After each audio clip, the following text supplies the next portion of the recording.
Pada kesempatan kali ini kami akan membahas alasan kenapa Ymir melepaskan babi tersebut sehingga ia mendapatkan kekuatan Titan dan dimulailah era Titan hingga sampai ke masa Eren Yeager.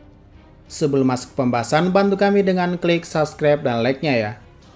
Oke, jadi mari kita mulai saja pembahasannya. Pada chapter 135 kemarin, kita benar-benar dibuat terkejut bahwa ternyata yang melepaskan babi tersebut adalah Ymir. Sehingga memang benar ia dihukum sesuai perbuatannya. Dan memang benar juga bahwa orang-orang di sana tidak asal tunjuk, alias fitnah. Nah, pertanyaannya kenapa Ymir melakukan hal tersebut? Tentunya dia tahu dong konsekuensi melakukan pelanggaran seperti itu. Apalagi dia dan orang-orang di sana hanyalah seorang budak yang patuh terhadap raja. Dalam bahasa lainnya, cuma babu atau pembantu yang tak boleh menyusahkan rajanya. Oke, di sini kami mempunyai banyak jawabannya dan bisa kalian pilih saja sesuai logika dan masuk akal saja. Pertama, Ymir cuma iseng saja, alias gabut. Nggak ada kerjaan. Karena kesehariannya itu adalah bantu-bantu orang di sana sebagai budak. Dan akhirnya ia stres dan berpikir kenapa ia harus melakukan hal ini setiap hari. Ini juga dibuktikan pada chapter pembuka di chapter 122 di mana Ymir melihat orang berciuman alias mungkin sedang menikah. Ia cemburu kenapa harus ada perbedaan sosial di antara mereka. Kenapa dunia ini kejam dan tidak adil? Untuk itulah ia berpikir untuk melepaskan babi tersebut agar ia bebas dan berharap terjadi hal yang sama pada dirinya bahwa ia juga bebas dan ternyata keinginannya terkabul. Ymir benar-benar dibebaskan tapi sepertinya beda dengan babi tersebut. Ia malah diburu dan disiksa dan akhirnya menemukan keajaiban dan mendapatkan kekuatan Titannya. Alasan kedua, karena Ymir pengen bebas. Ya, kurang lebih sama dengan alasan yang pertama. Kemungkinan Ymir sudah tahu apa konsekuensinya, sehingga ia sengaja melepaskan babi tersebut agar ia bebas dan tak jadi budak lagi. Dan tentu saja benar, walau harus melalui perjalanan yang penuh darah untuk meraih kebebasan miliknya. Dan ingat, impian Ymir untuk lepas dari budak memang sudah terkabulkan. Alasan kenapa ia kembali ke raja setelah mendapatkan kekuatan Titan itu karena ia berharap tidak jadi budak lagi.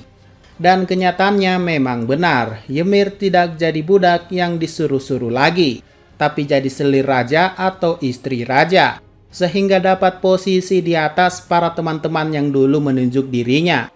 Tapi di tengah kebebasan yang ia nikmati, ia baru sadar lagi bahwa ternyata kebebasannya itu palsu. Karena ia dipaksa melahirkan anak-anak raja.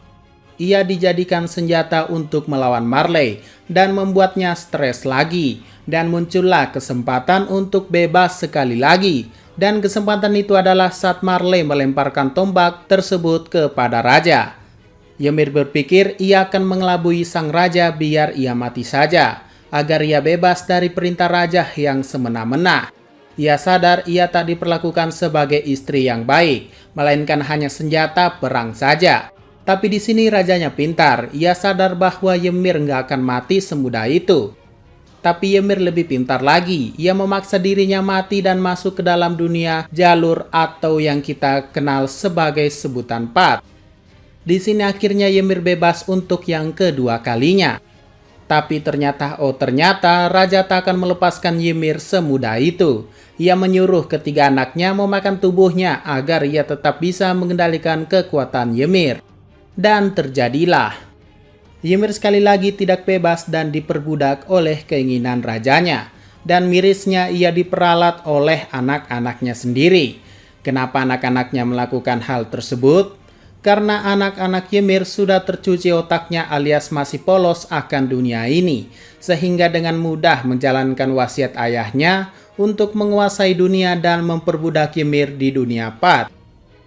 Nah, sudah 2 kali nih Ymir gagal bebas. Dan untuk itulah ia berpikir menunggu seseorang yang pantas dan tak bertele-tele lagi dalam hal kebebasannya.